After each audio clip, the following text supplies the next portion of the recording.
Congress party में मजबूत अक़लियती चेहरे की हस्ती रखने वाले गुलाम नबी आज़ाद ने पहले जम्मू व कश्मीर तशहीरी कमेटी और अब पार्टी के सभी ओहदों से इस्तीफा दे दिया है। उन्होंने कांग्रेस पार्टी की इब्तिदाई रुकनियत भी छोड़ने का फैसला किया।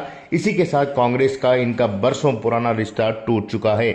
आज़ाद का इस्तीफा ऐसे वक्त में सामने आया जब कांग्रेस पार्टी अगले सदर के इलेक्शन के लिए जदोजहद कर रही है। पिछले कई वर्षों में कांग्रेस के कई खदावर लीडरान ने कांग्रेस का हाथ छोड़ा है। इनमें सबसे पहले नाम आता है ज्योतिरादित्य सिंधिया, जो कांग्रेस छोड़ने वाले लीडरान में सबसे ज्यादा सुर्खियां बटोरने वालों में से हैं। सिंधिया ने साल 2018 में कांग्रेस को मध्य प्रदेश की इख्तिदार में दिलाने में अहम किरदार निभाया था। उन्होंने मार्च 2020 में रियासत में पार्टी क़यादत के साथ अपने झगड़े को लेकर इस्तीफा दे दिया था। सिंधिया के कम से कम 20 वफादार एमएलए ने अपनी असेंबली की रुकनियत से इस्तीफा दे दिया, जिसके बाद वो कमलनाथ हुकूमत गिर गई। बाद में सिंधिया बीजेपी में शामिल हुए और राज्यसभा के लिए भी मुंतखब किए गए। साल 2021 में कैबिनेट मिनिस्टर के तौर पर उन्हें वजीर आजम नरेंद्र मोदी ने अपनी कैबिनेट में शामिल कर लिया था। इसके बाद अहम नाम आता है जितिन प्रसाद, जो उत्तर प्रदेश में कांग्रेस के अहम ब्राह्मण चेहरे के तौर पर माने जाते थे। युवा कांग्रेस के साथ अपना कैरियर शुरू करने के बाद जितिन प्रसाद पहली बार 2004 में लोकसभा के लिए मुंतखब किए गए थे। वो मरकज में यूपीए हुकूमत के दौरान वजीर थे। कांग्रेस ने इन्हीं साल 2021 में मगरबी बंगाल असेंबली इलेक्शन का इंचार्ज मुकर्रर किया था। हालांकि पार्टी को मगरबी बंगाल असेंबली इलेक्शन में शिकस्त का सामना करना पड़ा था। जून 2021 में प्रसाद ने बीजेपी में शमूलियत इख्तियार की और योगी आदित्यनाथ कैबिनेट का हिस्सा बने। इसके बाद अहम नाम आता है कपिल सिब्बल। कपिल सिब्बल के गुज़िश्ता कुछ वक्त से पार्टी आला कमान के साथ रिश्ते काफ़ी ख़राब थे। उन्होंने कई बार पार्टी क़यादत को लेकर सवालात भी उठाए। उदयपुर में होने वाले कांग्रेस के चिंतन शिविर के बाद लगा था कि रिश्ते बेहतर होंगे, लेकिन कपिल सिब्बल और कांग्रेस के दरमियान कमज़ोर डोर टूट गई। कपिल सिब्बल G23 के एक अहम रुकन थे और वो मुसलसल पार्टी की सूरत हाल को सुधारने और क़यादत को लेकर आवाज़ उठाते रहे। आखिरकार एक लंबा सफ़र तय करने के बाद उन्होंने पार्टी को अलविदा कह दिया। अब वो समाजवादी पार्टी के हो गए हैं और समाजवादी पार्टी ने इन्हें राज्यसभा भेजा है। हार्दिक पटेल साल 2015 के पाटीदार रिजर्वेशन मुखालिफ चेहरे के तौर पर उभरे थे। यहाँ तक कि कुछ सियासी पंडितों ने इन्हें गुजरात के सियासी मुस्तकबिल के तौर पर पेश किया। हालांकि बाद में वो बड़े पैमाने पर एहतजाज के लिए भारी भीड़ इकट्ठा नहीं कर सके और इनकी मकबूलियत कम होती गई।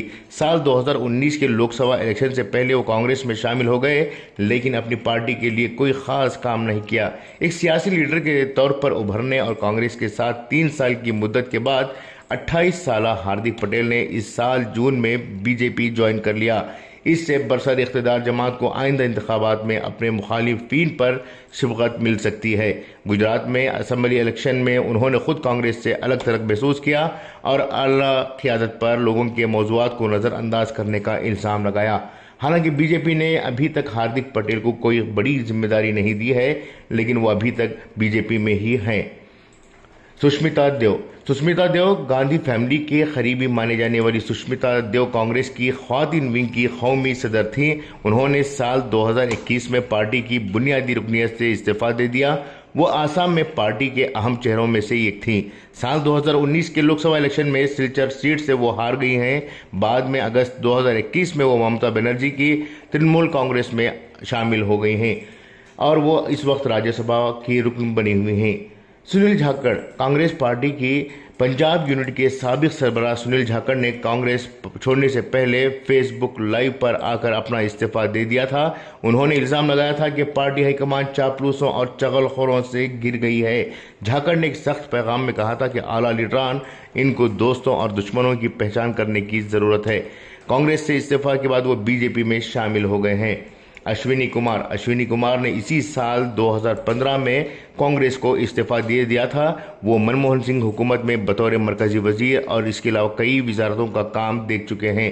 उन्होंने इससे कबल मरकजी वजीर कानून व इंसाफ, सनती पॉलिसी और फ़रोग़ के महकमे में वजीर मुमलिकत और कॉमर्स सनत की वजारत में मरकजी वजीर मुमलिकत के तौर पर काम कर चुके हैं। वो कांग्रेस पार्टी के कौमी तर्जुमान और इसके आइडिया डिपार्टमेंट के चेयरमैन के तौर पर भी काम कर चुके हैं। वकील के तौर पर उन्होंने कई केस लड़े, जिनमें भोपाल गैस थाने भी शामिल है। वो 2002 से 2016 तक राज्यसभा के रुकन रहे, लेकिन पार्टी के अंदरूनी इख्तिलाफात को देकर उन्होंने किनारा कशी इख्तियार की। आरपीएन सिंह बीजेपी में आने से पहले कांग्रेस का बड़ा चेहरा थे और राहुल गांधी के करीबी माने जाते थे।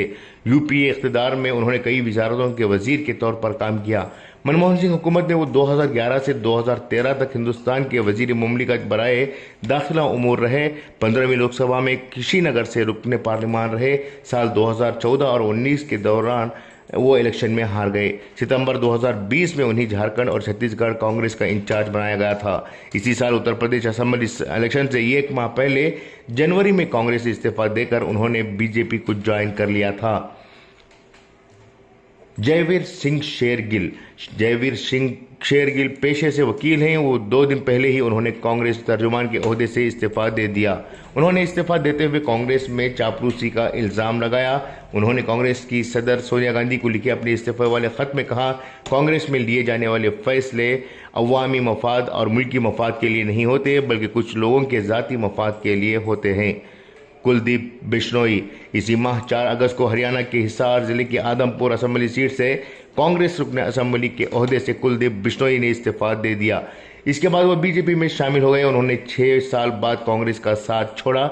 इनके इस्तीफे को लेकर कहा गया है कि वो हरियाणा कांग्रेस के रियासती सदर बनना चाहते थे, लेकिन अप्रैल में अपोजिशन लीडर भूपेंद्र हुड्डा के हामी साबिक रुकन असेंबली उदय भान को कांग्रेस रियासती सदर मुंतखब किया।